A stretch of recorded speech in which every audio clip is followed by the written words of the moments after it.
ইন্না সালাতি ইসলাম নামাজ ওয়া নুসাল্লি আলা রুকুবাতি ওয়া নাহইয়া আমার বসে থাকা বাবাতি আমার মরে যাওয়া লিল্লাহি রাব্বিল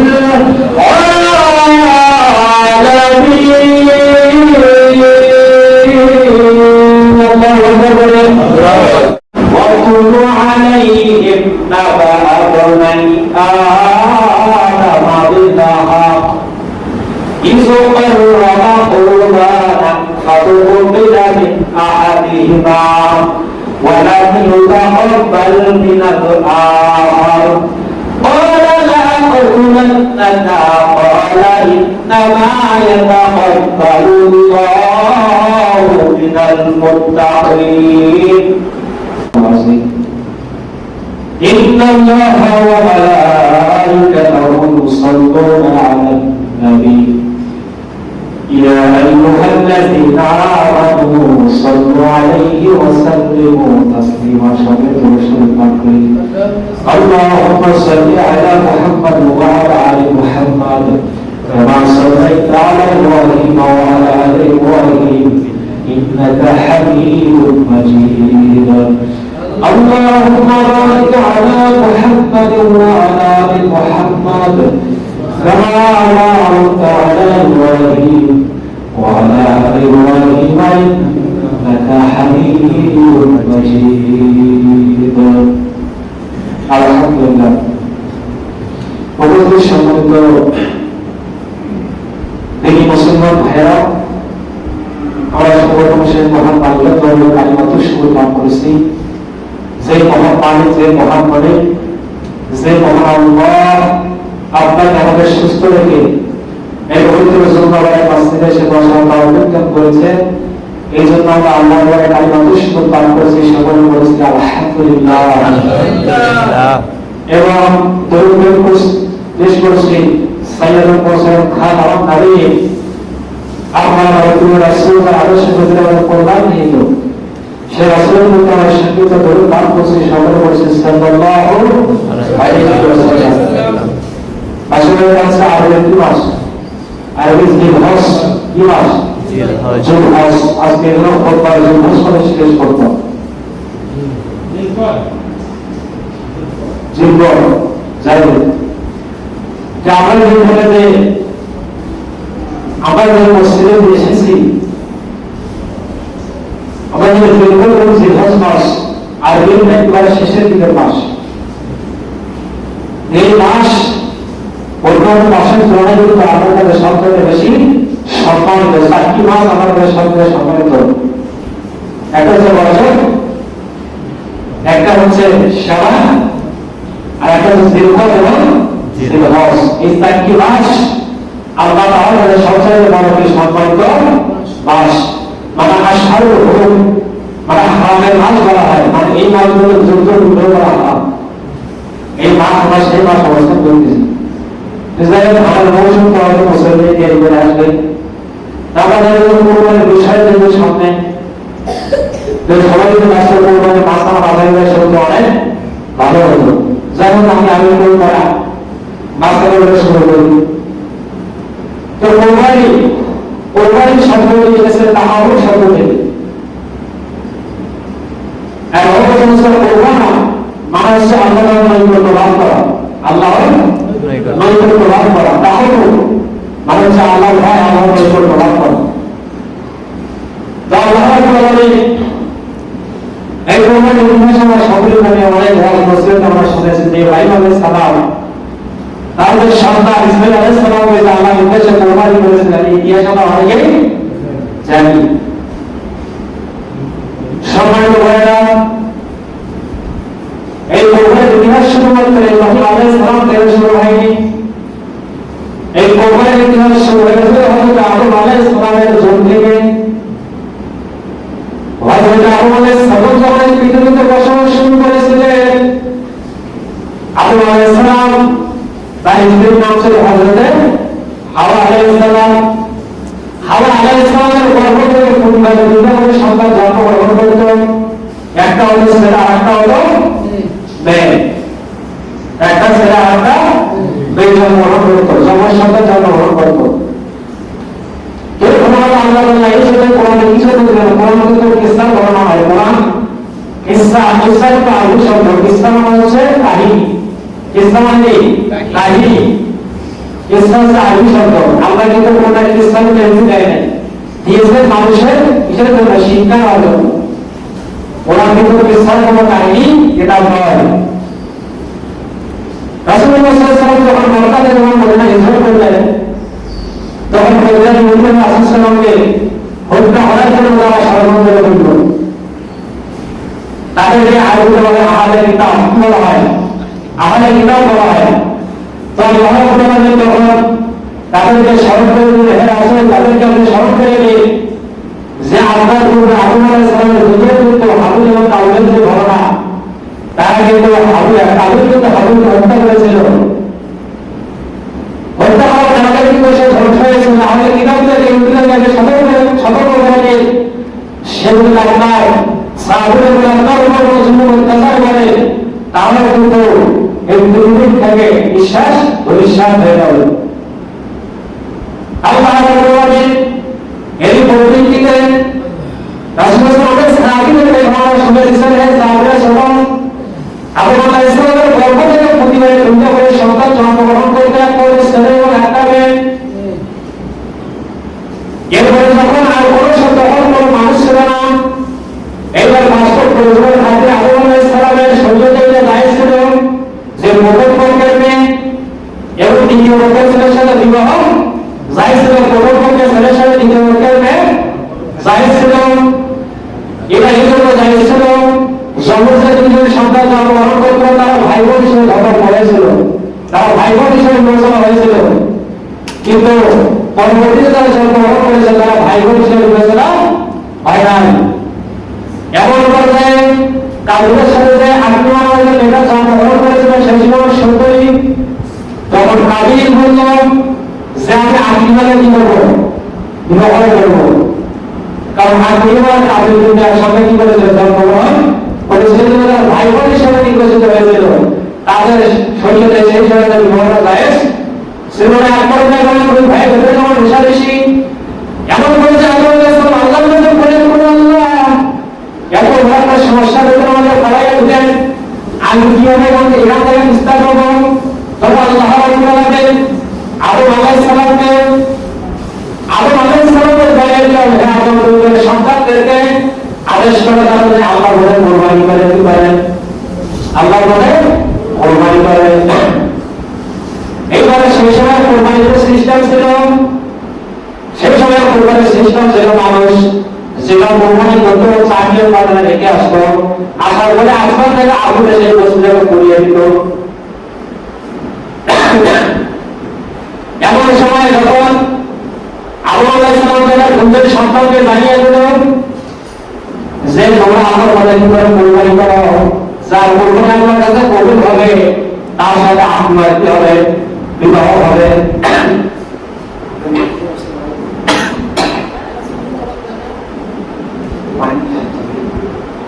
এমন পর্যায়ে যখন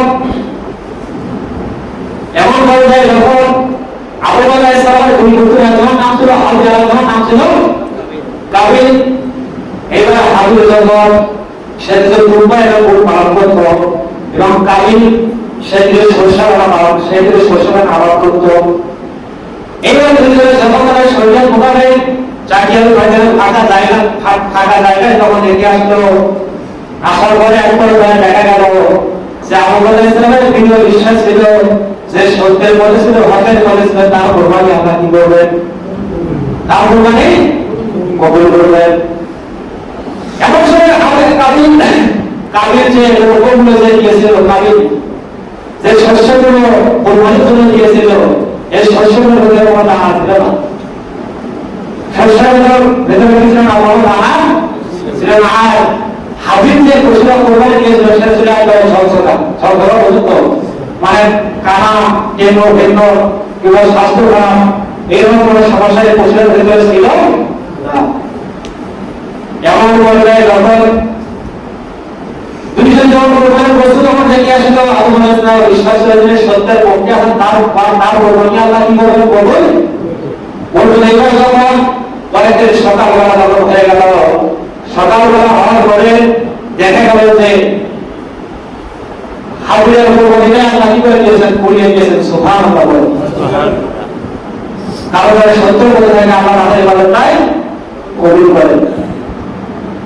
আল্লাহ রাব্বুল আলামিন এই ঘটনাটা জানিয়ে সূরা মায়েদা 27 নম্বর আয়াতে যাদের মায়েদের কোরআন আছে এগুলো তাফসীর হয়েছে, তারা সূরা মায়েদা 27 নম্বর আয়াতটা পড়ে দেখুন, এখানে সত্য বলে এর কাছে রাহমাতুল্লাহ আলাইহি শক্তিশালী সমস্যায় ঘটনাটা বর্ণনা করেছেন। আল্লাহ রাব্বুল আলামিন সূরা মায়েদার মধ্যে এই ঘটনাটা জানিয়ে দিয়েছেন, وَاتْلُ عَلَيْهِمْ نَبَأَ بَنِي آدَمَ بِالْحَقِّ إِذْ قَرَّبَا قُرْبَانًا فَتُقُبِّلَ مِنْ أَحَدِهِمَا وَلَمْ يُتَقَبَّلْ مِنَ الْآخَرِ قَالَ لَأَقْتُلَنَّكَ قَالَ إِنَّمَا يَتَقَبَّلُ اللَّهُ مِنَ الْمُتَّقِينَ। আল্লাহ রাব্বুল আলামিনের মাধ্যমে সর্বশেষ বন্ধুগুলো দেখে দুনিয়াতে পাঠিয়ে শোনা নাবালাই আদমিল হক আদমের উপরে কুকুরের ভাবিল হক এই সত্যতার সহকারে এখানে আমরা পণ্ডিত বের করা যায় যে কোনো ঘটনার রচনার ক্ষেত্রে পড়ার ক্ষেত্রে আগে দেখতে হবে যে এখন তার শক্তিশালী স্মরণ ঠিক আছে কিনা, তার মেধা শক্তি পড়বে কিনা, যে কোনো ইতিহাস পড়ার আগে আমরা যাচাই করে নিতে হবে। এই জন্য আমরা সর্বশেষ আপনি পাঠ করে শোনা আলাইহিম নাবাই আদমিল হক আদম আলাইহিস সালামের যুবকদের ভাবিল হককে সত্যতার সহকারে ইসম করবা কুরবান যখন তারা ভয় কুরবানি করেছিল আবু বকর বিন আহাদিমা তখন একজনের কুরবানি কবুল করা হয়েছিল, ওয়া ইউতাকাব্বাল মিনাল আখার কিন্তু অপরজনের কুরবানি কবুল করা হয়নি। কারণ কুরবানি কাবিলের কুরবানি কবুল হয়নি। যখন কাবিল হিংসার বশবর্তী হয়ে গেল আল্লাহ আয়াতে জানিয়ে দিয়েছেন, তখন কাবিল হিংসার বশবর্তী হয়ে বলল আমি অবশ্যই তোমাদের হত্যা করবো। কি করবেন? আমি অবশ্যই তোমাদের হত্যা করবো। তখন কাবিল নিম্ন স্বরে সুন্দর কণ্ঠে কাবিলকে জবাব দিল, ইন্নামা ইয়াতাকাব্বালুল্লাহু মিনাল মুত্তাকিন। আল্লাহ রাব্বুল আলামিন শুধুমাত্র মুত্তাকিদের কুরবানি কবুল করে নেন। সুবহানাল্লাহ বলেন। তাহলে ঘটনা থেকে কি শিক্ষা পেলেন? হাবিলও কুরবানি করেছিল, কাবিলও কুরবানি করেছিল, কিন্তু আসলে কুরবানি কিন্তু কাবিলের কুরবানি আল্লাহ কবুল করেন না। কাবিলের কি ছিল না, তাকওয়া ছিল না, আল্লাহ ভীতি ছিল না, এই জন্য তারা কুরবানি করলেন। সারা জীবন আপনি নামাজ পড়লেন না, সারা জীবন ইসলামের কর্মকাণ্ড পালন করলেন না, অথচ কুরবানির সময় বড় পশু জবাই করতে হবে না, আপনি ব্যস্ত। আমাদের সঙ্গে আপনি কোরবানি করবেন না সেটা বলছি না, ইসলামের যখন আপনি ঈমান যখন গ্রহণ করবেন, ঈমান গ্রহণ করার পরে মুসলমান হিসেবে আপনার প্রতি দায়িত্ব পালন হয়ে যায়, সেটা হচ্ছে আপনাকে সালাম কায়েম করতে হবে। আমার সালামের সাথে কোনো সম্পর্ক নাই, ইসলামের হুকুম মানার সাথে কোনো সম্পর্ক নাই, আপনি কোরবানি নিয়ে পড়ে আসেন। এই জন্য কোরবানি যারা দিলেন যদি ভালো আপনি দেখবেন দেখবেন নামাজ পড়ে কিনা, কি দেখা ভালো আছে না? দেখা না করে দেখবেন নামাজ পড়ে কিনা, তার আমল আমার চরিত্র ঠিক আছে কিনা। কারণ আপনি যখন ভালো কোরবানি কবুল করবেন একটা জিনিস মনে রাখবেন, তাহলে একসময় পেঁয়াজের ভালো খায় মানে কারোই কোরবানি দিতে হবে না। একসময় পেঁয়াজ ভালো থাকে তাহলে কারো কোরবানি হবে না, বুঝতে হবে না। এই জন্য বড় বড় বাংলাদেশের গ্রাম কোথায় গ্রাম না বলেছে আপনার সামর্থ্য 5,000 টাকা বলে বলে আপনার কাছে খাবার দেয়, কোনো খাসা ওই সম্ভব থাকবে না, কারণ আমার টাকা হালাল। আপনার আপনার কি খাবার আছে, আপনার কি ঠিক আছে, আপনার কোনো টাকা আছে, আপনার কোনো আল্লাহ কবুল করবে। কিন্তু বিয়েতে আপনি ভাগে করবেন খাবার জায়গায় বস্তু খাওয়ার সমাজের মানুষ কি বলবে, আমি দেখি হয়ে দিয়েছি নাম দেওয়া বাড়িতে আসবে খাওয়া দাওয়া করে আমি বুঝে আসবে এই কোরবানি করেন, কোরবানি কিন্তু আল্লাহ কবুল করবে না। ঘুরে আসছে যে বিষয় কি হয়, তিনটা আবার বলে নিয়ে কারণ কেন্দ্রের উপরে কিন্তু অনেক কাজ হয়ে যায়। সম্মানিত ভাইয়েরা, এই জন্য রাসূলের দুজন সাহাবী আব্দুল্লাহ ইবনে মাসউদ রাদিয়াল্লাহু তাআলা কান্না করতেছেন যে আল্লাহ তাআলা পৃথিবীতে আমার সামান্য একটি হরণ কবুল করত, তাহলে পৃথিবীতে যতগুলো স্বর্ণ রয়েছে তার চাইতে বেশি ভালো হতো। সুবহানাল্লাহ। এবার রাসূলের আল্লাহ জরুরি বড় সাহাবী যার নাম সাহাবা আবু দাউদ রাদিয়াল্লাহু তাআলা আনহু। আবু দাউদ রাদিয়াল্লাহু তাআলা আনহু আল্লাহর কাছে খাতা রেডি করতেছেন, আল্লাহ আমি জীবনে যতগুলো সালাত আদায় করেছি আপনি যেন দুনিয়ার কাছে সালাত আদায় করে না, এটা মানে কি আমাদের আমাদের রসুল হয়ে যাবে। ভাইরা, দুনিয়ার কাছে সালাত যদি আল্লাহ আমাদের জীবনে কবুল করে না, অন্তত আমরা হাসরের ময়দানে আল্লাহর কাছে বলতে পারবো যে আল্লাহ আপনি আমার দুনিয়ার কাছে নামাজ কবুল করেছেন, এই রসুলে আপনি আমাকে মাফ করে সালাতে যাওয়ার জন্য বেশি আমাদের প্রয়োজন নাই। রাসূল হাদিসের মধ্যে বলেছেন আখির দিন আল্লাহ আফ্রিকান আমাদের ওই অল্প আমলে কিন্তু আমাদের জন্য কি হয়ে যাবে, যথেষ্ট হয়ে যাবে। সম্মানিত ভাইরা, এই জন্য আমরা আমল জরুরি করবো, আমলটা যাতে খালি হয়, কি হয় আমলটা যাতে খালি হয়। আমরা যে কোরবানিতে করবো, এই কোরবানির রক্ত মাংস চামড়া কিছুই কিন্তু আল্লাহর কাছে পৌঁছে না, পৌঁছে আমরা কোরবানি কিন্তু আল্লাহর উদ্দেশ্য, যথেষ্ট মাংস কিন্তু আমরাই খাই নাকি আল্লাহ খাই? আমরাই খাই না? আমরা আল্লাহ তাকওয়া আছে, আল্লাহ বুঝে গেছে আমরা আমার বান্দার ভিতরে তাকওয়া কতটুকু আছে। আল্লাহ রাব্বুল আলামিন এই কোরআন সূরা হজরের মধ্যে জানিয়ে দিয়েছেন লা ইয়ানালুল্লাহু লুহুমুহা ওয়ালা দিমাউহা ওয়ালাকিন ইয়ানালুহু তাকওয়া মিনকুম কাযালিকা সাখখারাহা লাকুম লিতুকাব্বিরুল্লাহু আলা মা হাদাকুম ওয়া বাশশিরিল মুহসিনিন। আল্লাহ রাব্বুল আলামিন এর মাধ্যমে আমাদেরকে জানিয়ে দিচ্ছেন লা ইয়ানালুল্লাহু লুহুমুহা ওয়ালা দিমাউহা ওয়ালাকিন ইয়ানালুহু তাকওয়া মিনকুম। তোমরা যা করবে পশুকে কোরবানি দাও, এই পশুর রক্ত মাংস কিছুই কিন্তু আল্লাহর কাছে পৌঁছে না। তাকওয়া মিনকুম, আল্লাহর কাছে যদি পড়ে তাকওয়া পৌঁছে, আল্লাহ যদি পৌঁছে। এই জন্য দুনিয়াতে আমরা যখন করবো কোরবানির ক্ষেত্রে সবচেয়ে দুইটা জিনিস আমাদেরকে সতর্ক থাকতে হবে। এক নম্বরে নিয়তের ভিতরে কোনো ভেজাল থেকে যাবে না, দুই নম্বরে আমাদের তাকওয়া থাকতে হবে। কারণ তাকওয়া ছাড়া, আল্লাহ ভীতি ছাড়া কোনো ইবাদত কিন্তু আল্লাহর কাছে করবে না। সম্মানিত ভাইরা, এখন এইবার আসে কোরবানি।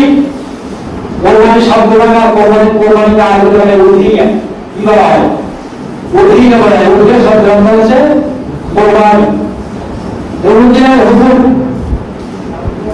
উদ্হিয়ার পারিবারিক সংখ্যায় কোথায় ব্যবহার করেছেন কোরবানি নির্দিষ্ট দিন সময়, অর্থাৎ 10, 11, 12 এবং 13 আসর পর্যন্ত এই 3 দিনের মধ্যে আমরা সামর্থ্যবান হই, এটাকে আরবিতে কি বলা হয়?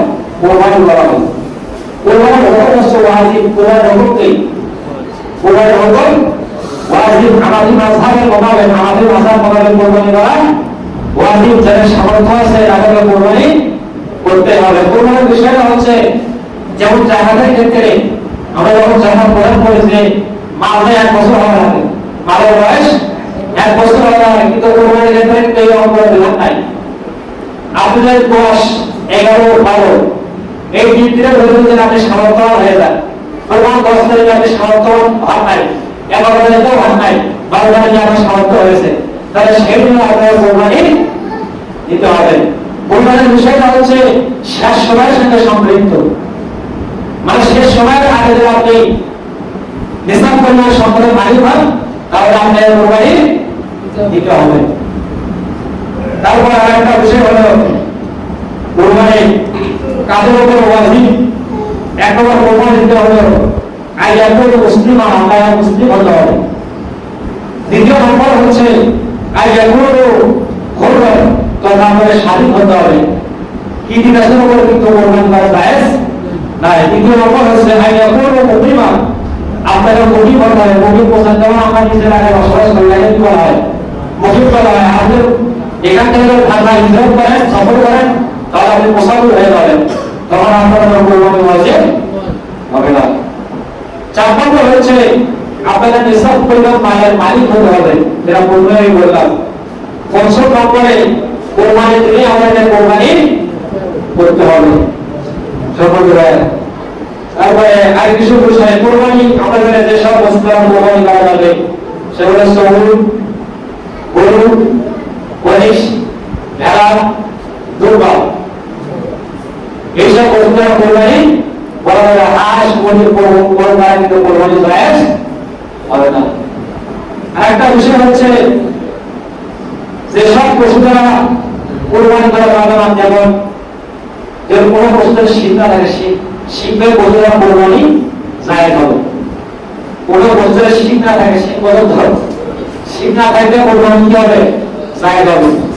কোনো পশু দ্বারা আইবা মানে উভয় সব টানা হয়, কিংবা এক সব টানা হয়, ওই পশু দ্বারা কোরবানি করা জায়েজ হবে না। যে পশু পা নেংরা, মানে এমন বলছে আপনার বাসা থেকে আপনি যেখানে জবাই করবে ওই জায়গা পর্যন্ত হেঁটে যেতে পারবে না, এই পশু দ্বারা কোরবানি করা জায়েজ হবে না। তারপর আরো কিছু বিষয় আছে, সেটা হচ্ছে যেমন নিস্তারা, এই নিস্তারা নিয়ে কোথায় গ্রাম এবং সাহাবুলের উপরে মতভেদ রয়েছে। তো সাহাবুলের মতভেদ হচ্ছে যে মেয়ের যদি 3 ভাগের মধ্যে 2 ভাগ করা থাকে, দুই ভাগ করা তাহলে কোরবানি জায়েজ হবে। আর 2 ভাগ ঠিক থাকে তাহলে কোরবানি দেওয়া যাবে। তারপরে আরেকটা বিষয় হচ্ছে এমন দুর্বল পশু আপনি কিনছে একইবারে তাহলে হাড় উঠে আসে না, সব দেখা যায়, এমন পশুদের কোরবানি করা না হয় উচিত।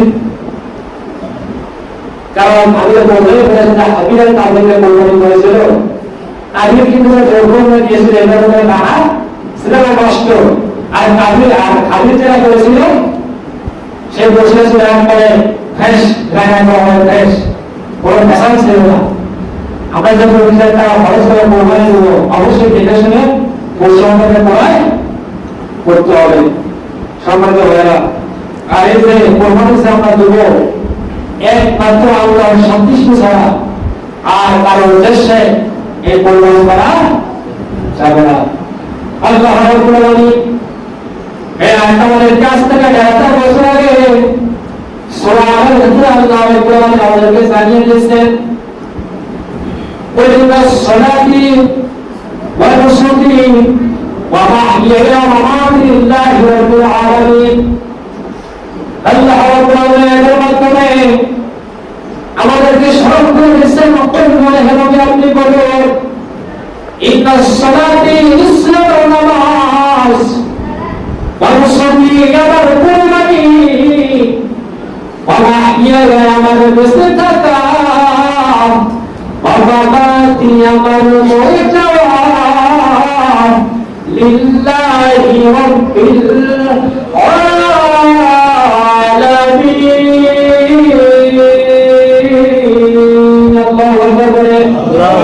আল্লাহ রাব্বুল আলামিন এই আয়াতে স্মরণ করে দিচ্ছেন আমার বেঁচে থাকা, আমার মরে যাওয়া কোরবানির সমাধান মতো কার সন্তুষ্টির জন্য, আল্লাহর সন্তুষ্টির জন্য। আল্লাহর সন্তুষ্টি ছাড়া কারো আমি কোরবানি করা যাবে না। আর এই দুটো একমাত্র আল্লাহর সন্তুষ্টি, দ্বিতীয় নম্বর আল্লাহ ভাই আল্লাহ আমি আপনার জন্য কোরবানি বলতেছি, আপনি কোরবানি আমার জন্য কবুল করে দিন। তবে অনেক ক্ষেত্রে দেখা যায় অনেক অনেক সামর্থ্য আছে তাও কোরবানি দেয় না, কারণ বলবে কি হবে সে বিষয়টা মনে করেন যখন কি করতে পারে এগুলো আছে যাদের বাড়িতে টিচারদের সম্পদ হয়েছে কিংবা আমার মেয়ে খবর দিয়েছেন, আপনারা কি যখন মার্কেট করেন কিংবা কাপড় চোপড় করেন চাপড় দাম বাড়বে না তো হয় কিনা হয়? ভাইরা অনেক সময় কিন্তু হয়ে যায়, ঈদের সময় হয় কিনা হয়? আপনাদের অনেক খরচ পানি করেন 4, 5, 6, 7,000 টাকার মতো খরচ হয়, খরচ করে দেয়, খরচ হবে 5,000, 4,000, 6,000 টাকা দিয়ে ছাগল হয়ে যায়, কি হয় না?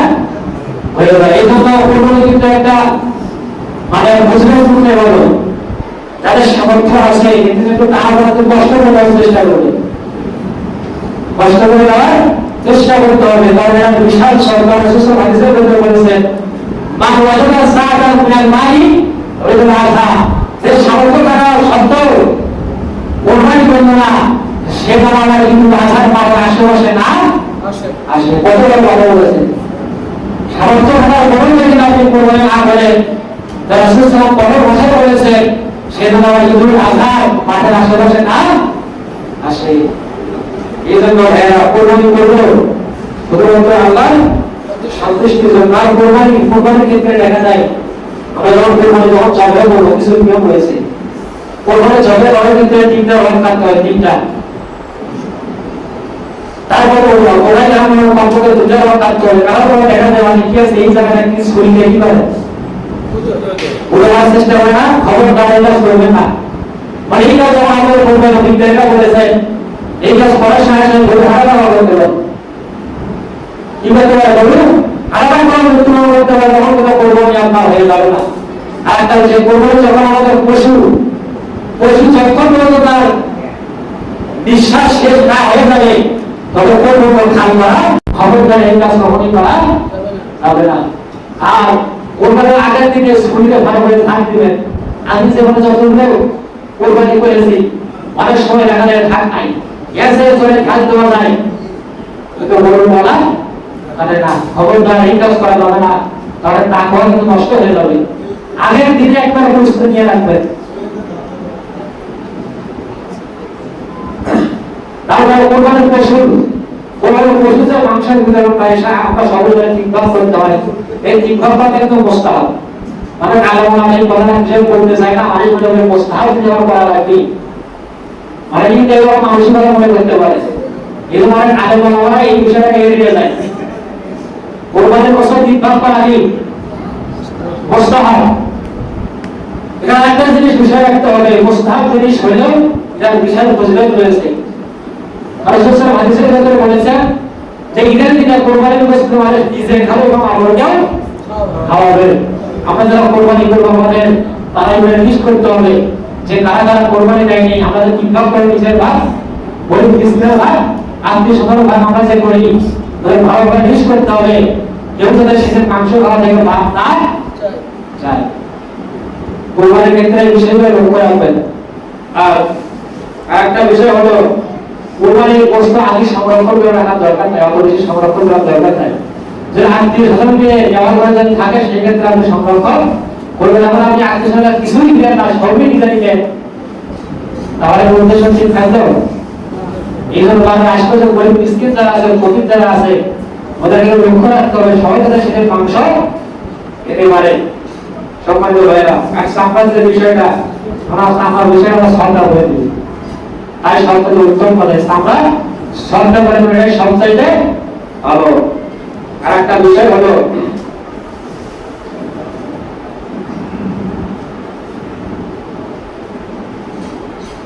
আরেকটা বিষয় অনেক ক্ষেত্রে দেখা যায় আমরা যখন কোরবানি করার পরে যে বলছরা থাকে বলছরা পরিষ্কার করতে হবে, এগুলো কিন্তু তাপের সঙ্গে সম্পৃক্ত। মাংস দ্বারা মাংসের রক্ত যে আমরা প্রবাহিত করবো, এই প্রবাহিত রক্ত যাতে কারো কষ্ট না হয় সেটাও খেয়াল রাখতে হবে। সব কথা সুন্দরভাবে সুন্দর পরিবেশে যখন থেকে শুরু করা বিতরণ পর্যন্ত পরিষ্কার পরিচ্ছন্ন পর্যন্ত সব কিছু একবারে ক্লিয়ার ভাবে করতে হবে, কোনো ভেজাল ভেজাল রাখা যাবে না। সম্মানিত ভাইরা, অনেকেই দেখা যায় যে কোরবানির বিষয়ের ক্ষেত্রে জীবন পোষণ করে অনেক সম্প্রদায় রয়েছে বাংলাদেশে। বাংলাদেশের নাস্তিক রয়েছে যারা বাজারের ক্ষেত্রে সিগারেট খায়, যাদের মানে যেগুলো খাবারের ক্ষেত্রে সিগারেট প্রয়োজন হয়, যখন ঈদের সময় তাদের ফেসবুকে পোস্ট করে যে বাংলাদেশে এতই করে জন্ম হবে, তাদের মনে অসহনীয় কষ্ট হয়ে যাবে। অবশ্যই তাদের প্রতি সন্তানকে খাবারটা তারা খায়, মাংস ছাড়া তারা কিছু খায় না। এই সম্প্রদায় যারা আছে সেটা মোতাজিলার সম্প্রদায় একটা মিল রয়েছে। কি সম্প্রদায়? মোতাজিলার সম্প্রদায়। জানেন ইসলামে অনেকগুলো সম্প্রদায় রয়েছে, আলেমারা এগুলো নিয়ে আলোচনা করে না। আমরা সেগুলো আকিদা মানে হচ্ছে বিশ্বাস। আপনাদের বিশ্বাস ঠিক না থাকে আল্লাহ সম্পর্কে, তাহলে তো কোনো ইবাদত আল্লাহর কাছে আমরা কবুল ওলা আকীদার বিষয়টা কেমন? যেমন হযরত হাসান আল বসরি রাহমাতুল্লাহ আলাইহি তিনি বসরার মসজিদের শিষ্য ওয়াসিল ইবনে আতাকে তিনি শিক্ষা দিয়েছিলেন যে ব্যক্তি কবরে উঠা করবে তার হুকুম কি, যে ব্যক্তি কবরে উঠা করবে তার হুকুম কি। তখন হাসান বসরি রাহমাতুল্লাহ আলাইহি ওয়াসিল ইবনে আতাকে বললেন তার হুকুম হচ্ছে সে মুনাফিক। এমন পর্যায়ে ওয়াসিল ইবনে আতা সে বলল না আমি না মানি না, আমার কথা সে হচ্ছে ফাসিক। তখন ওয়াসিল ইবনে তখন হাসান বসরি রাহমাতুল্লাহ আলাইহি তিনি বললেন ওয়া ইনসান ওয়াহদা, এই ব্যক্তি আমাদের দল থেকে বিচ্ছিন্ন হয়েছে। কি হয়েছে? এই ইনসান শব্দ থেকে কিন্তু মুতাসাদা শব্দের উৎপত্তি, যার অর্থ হচ্ছে দল থেকে। যে ইসলাম ধর্ম থেকে দল থেকে হয়েছে। সম্মানিত ভাইরা, এটার কথা কি জানেন? এটা অনেকগুলো আকীদা রয়েছে যেটা সময় কমটা বললাম না। তারপর আনসার রয়েছে খারেজি সম্প্রদায়। হযরত আলী রাদিয়াল্লাহু এবং হযরত মুআবিয়া রাদিয়াল্লাহু ভেতরে যে একটা যুদ্ধ হয়েছিল, যুদ্ধের পরে দুমাতুল জান্দালার সালিসের পর একদল লোক আলী রাদিয়াল্লাহু আনহু দলে টিকেছিল, তারাই কিন্তু শিয়া নামে পরিচিত। শিয়া মানে দল পক্ষের সকলে শিয়াদের আকীদা কি? আমাদের মুসলমানদের কালিমা হচ্ছে লা ইলাহা ইল্লাল্লাহু মুহাম্মাদুর রাসূলুল্লাহ। শিয়াদের কালিমা হচ্ছে লা ইলাহা ইল্লাল্লাহু আলী খলিফাতুল্লাহ। শিয়াদের আকীদা হচ্ছে তারা জুমার নামাজ পড়াকে বৈধ মনে করে না। শিয়াদের আকীদা হচ্ছে যে শিয়া সাদাতের তাদের আর কারোর সাথে বিবাহ দেওয়া যাবে না। শিয়াদের আকীদা হচ্ছে আল্লাহ তাআলা যে নবুয়ত যে নবীকে প্রেরণ করেছে, এই নবুয়তটা আলীর কাছে আসার কথা ছিল, কিন্তু ভুল করে মুহাম্মদের কাছে গিয়েছে। নাউজুবিল্লাহ বলেন। এই রকম অনেক সম্প্রদায় আছে বাংলাদেশের যে কথাগুলো বললাম, এই সম্প্রদায়গুলোর সাথে ইরানের অনেকটা মিলে যায়। আমরা কাদিয়ানিদের নাম শুনেন নাই? কাদিয়ানি গোলাম আহমদ কাদিয়ানি পাঞ্জাব প্রদেশের গুরদাসপুর জেলার কাদিয়ান নামক গ্রামে 1835 সালে জন্মগ্রহণ করেন। 1835 সালে যখন তিনি জন্মগ্রহণ করেন, তিনি 1864 থেকে 68 সাল পর্যন্ত তিনি পাকিস্তানের শিয়ালকোটে তিনি ডিপুটি কমিশনারের একটা পদে চাকরি করেন। এরপর তিনি মুক্তারি পরীক্ষা তিনি পাস করতে পারলেন না। তখন ইংরেজ সেই সময় শাসন করতেছিল, ইংরেজদের অনুগত হয়ে তিনি যখন ধর্ম প্রচারক শুরু করেছিলেন, তিনি থেকে শরিয়াতবিহীন নবী, শরিয়াতধারী নবী, জিবরীল নবী মানে যারা তো সায়া নবী বা ঈসা মাসিহ মানে ঈসার অনুরূপ। তারপরে সে আলু বদলে দিয়েছিল যে আবার রুহানিয়া একেবারে আল্লাহ রহমানের সাথে মিলে গিয়েছে। নাউজুবিল্লাহ বলেন। এই কাদিয়ানদের আকীদা কি? কাদিয়ানদের আকীদা হচ্ছে তারা মুহাম্মদ সাল্লাল্লাহু আলাইহি ওয়াসাল্লাম কে শেষ নবী মানে না। মুহাম্মদ সাল্লাল্লাহু আলাইহি ওয়াসাল্লামকে শেষ নবী মানে না। তারা মনে করে যে গোলাম আহমদ কাদিয়ানী হচ্ছে শেষ নবী, মুহাম্মদের পরে নবুয়তের ধারা জারি হয়েছে। এই জন্য কিন্তু সকল ওলামায়ে কেরাম ফতোয়া দিয়েছেন যে কাদিয়ানীরা এক নামে কি কাফের। যাই হোক, এই আকীদাগুলো বলতে গেলে অনেক বিষয়, যেহেতু সময় শেষ করতে এসে গিয়েছে, আমরা সকলে চেষ্টা করব কোরবানির ক্ষেত্রে যে দুইটা বিষয় কথা বললাম, একটা হচ্ছে আমাদের নিয়তের ভিতরে স্বচ্ছ থাকতে হবে, আর একটা হচ্ছে তাকওয়া অবলম্বন করতে হবে। এই আশা ব্যক্ত রেখে আমি আমার বক্তব্য শেষ করছি। আসসালামু আলাইকুম ওয়া রাহমাতুল্লাহ। যারা আমার সুন্নাত করেনি বা সুন্নাত করেনি